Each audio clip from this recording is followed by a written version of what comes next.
Buenos días, mi nombre es Aldo Lorenti del paralelo E octavo ciclo.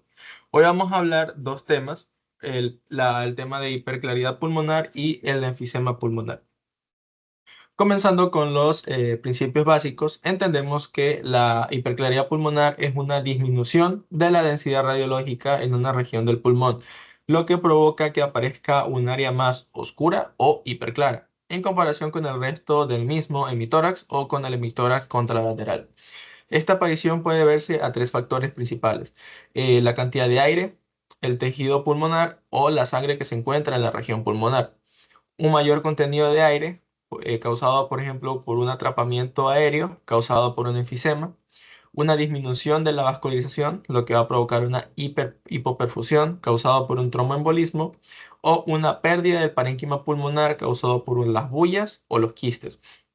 Hay que entender que la hiperclaridad pulmonar no solamente puede ser causada por una patología, sino también puede ser causada por la técnica radiológica que usemos. Por ejemplo, una inadecuada posición del paciente donde está con un hemitórax más cercano al haz del rayo que causa una hiperclaridad pulmonar, lo que le pasó a la paciente de aquí. Un alto contraste y bajo kilovoltaje, sobre todo se ven en equipos portátiles, y un centrado inadecuado de las de rayos X en las bases de los ápices. Tenemos su clasificación que se distribuye, que clasifica por medio de su distribución. Esta va a ser unilateral o bilateral y ambas van a tener su clasificación focal y difusa. A nivel de la clasificación focal unilateral vamos a tener la atresia bronquial, las bullas y el tromboembolismo pulmonar.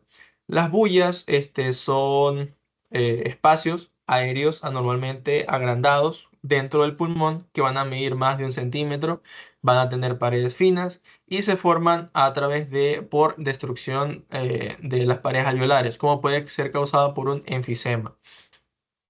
En la nivel difusa vamos a tener el neumotórax, el síndrome de Swyer-James y las anormalidades de la pared torácica. El síndrome de Swyer-James que se ve en la imagen de aquí es un trastorno pulmonar muy poco frecuente que se va a caracterizar por una hiperclaridad unilateral o raramente va a ser bilateral, aunque es más raro todavía que el síndrome en sí, causado por una obstrucción bronquial postinfecciosa que va a llevar a un enfisema o una hipoplasia vascular. La parte bilateral vamos a tener asimismo focal y difusa. En la parte focal las causas van a ser quistes múltiples, las bullas y el enfisema.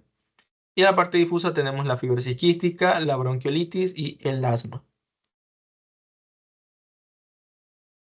Luego tenemos las lesiones focales radiolucentes, que estas van a ser áreas localizadas de mayor transparencia en radiografías o tomografías, que pueden ser causadas asimismo por aire, cavitaciones o destrucción del parénquima pulmonar. Entre ellas tenemos las neumotórax, las bullas, los quistes, las cavitaciones causadas por abscesos o tuberculosis, el enfisema lobar congénito y el síndrome de Swyer-James. En la primera imagen tenemos a un paciente que presenta bullas, ya que hay ausencia de las marcas pulmonares y opacidades, lo que sugiere bullas apicales en los vértices pulmonares derechos. Y en la segunda imagen tenemos un paciente que presenta un síndrome de Swyer-James, donde su radiografía muestra escasez de marcas vasculares en la zona media inferior izquierda.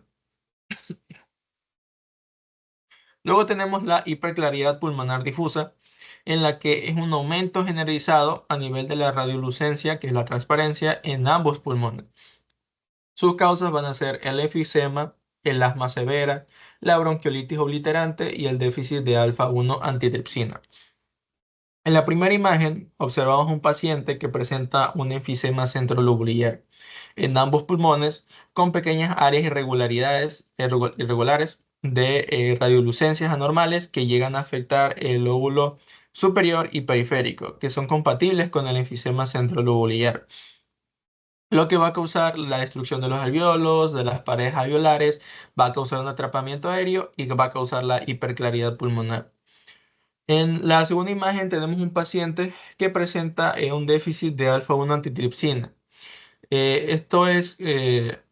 alfa-1 antitripsina es una proteína creada para la protección tanto del pulmón como del hígado.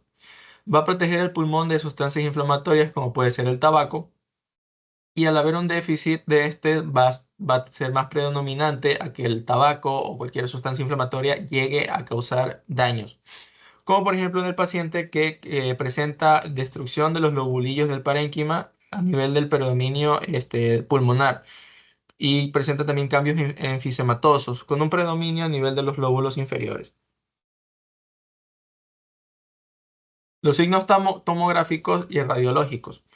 Hay que entender que ambas técnicas de imagen son buenas, pero siempre se va a preferir la tomografía, ya que es más, tiene más sensibilidad a ciertas patologías y más especificidad, como puede ser en el caso del enfisema. Bueno, tenemos cuatro características que tenemos que observar en estas dos técnicas de imagen. El aumento de la radiolucencia, disminuir la disminución vascular, la hiperinsuflación y el patrón de mosaico. El patrón de mosaico es una forma que toma el pulmón, así como acorchada, donde en la radiografía no siempre va a ser visible, pero en la tomografía sí van a haber alteraciones de zonas claras que significan atrapamiento y zonas normales. En la radiografía el pulmón va a ser van a haber zonas más oscuras, en cambio en la tomografía van a haber áreas hipodensas, más negras por el exceso de aire. La disminución vascular, los vasos pulmonares van a ser menos visibles a nivel de la radiografía, pero en la tomografía va a haber una reducción del calibre de las arterias pulmonares. Aquí tenemos un ejemplo de dos pacientes. La primera radiografía, como se mencionó, presenta áreas densas, oscuras, pero no tanto como en la tomografía. A nivel de los vasos pulmonares se ve el nivel de la radiografía que aún presentan los vasos pulmonares, pero son menos visibles. En cambio, en la tomografía vemos una disminución del calibre de las arterias pulmonares. Muy bien, tenemos el enfisema pulmonar. El enfisema pulmonar es una enfermedad crónica que se va a caracterizar por la destrucción irreversible de las paredes alveolares y la expansión anormal de los espacios aéreos distales, que son los de los bronquiolos terminales. Esta patología forma parte de la enfermedad pulmonar obstructiva crónica, que es el EPOC, y se asocia principalmente al tabaco y al déficit de alfa-1 antitripsina. Vamos a tener cuatro tipos de enfisemas pulmonares. Primero vamos a tener el enfisema centrolobular o también llamado centroacinar, el enfisema panlobular o panacinar, el enfisema paraseptal o también dicho distal y el enfisema irregular que es más cicatricial. El primero, el enfisema centrolobular o centroacinar, afecta principalmente los bronquiolos respiratorios a nivel de la parte proximal del lobulillo pulmonar. Está fuertemente asociado al tabaquismo y sus hallazgos mayormente son la destrucción de los alvéolos a nivel del centro del lobulillo, mientras que los alvéolos distales permanecen intactos. El enfisema panlobular o panacinar, su localización va a ser que afecta todo el lobulillo, desde los bronquiolos respiratorios hasta los alvéolos distales. Se asocia principalmente al déficit de alfa-1 antitripsina, que es una enfermedad genética, o también puede aparecer en el tabaquismo cuando son fumadores graves. El enfisema paraseptal o distal, su localización va a ser que afecta los alvéolos periféricos cerca de la pleura y el tejido conectivo interlobular. Se va a caracterizar por estar asociado a un neumotórax espontáneo en adultos jóvenes. Si es que llega a ser severo y difuso, hay una variante, que es el enfisema bulloso, ya que se forman grandes bullas a nivel del parénquima pulmonar. Y el enfisema irregular o cicatricial. Este enfisema va a estar localizado en el área de tejido pulmonar donde haya cicatrización. ¿En qué pacientes podemos ver esto? En pacientes que presenten tuberculosis o fibrosis que ya hayan generado dichas áreas fibrosas cicatrizales y va a llegar a afectar a esas zonas. Y su caracterización va a ser que tiene una distribución no uniforme, puede llegar a dañar tanto las partes superiores, inferiores, dependiendo de dónde se haya generado el tejido cicatrizal. Los síntomas tenemos que principalmente es la disnea, que es la más característica, es dada por el esfuerzo que tiene que realizar el paciente, que pasa de una disnea de grandes esfuerzos a mínimos esfuerzos. Puede tener disnea aunque él esté en reposo. La tos crónica, que suele ser seca o productiva, dependiendo de si hay una bronquitis asociada. La pérdida de peso involuntaria, dada por el esfuerzo que presenta el paciente para respirar, junto con los músculos accesorios, provoca un aumento del trabajo respiratorio. La fatiga o la debilidad, dada por la pobre oxigenación, ya que hay menos tejido pulmonar para poder oxigenar la sangre, y este provoca un gasto energético aumentado. Y la sensación de opresión a nivel del pecho. En el diagnóstico vamos a ver cuatro cosas. La historia clínica, donde tenemos que ver los signos y los síntomas antes mencionados, la disnea, la fatiga, la pérdida de peso. En el examen físico podemos llegar a ver un tórax en tonel, ruidos respiratorios disminuidos. Principalmente están las dos últimas, la espirometría, la radiografía o la tomografía, que principalmente se prefiere la tomografía.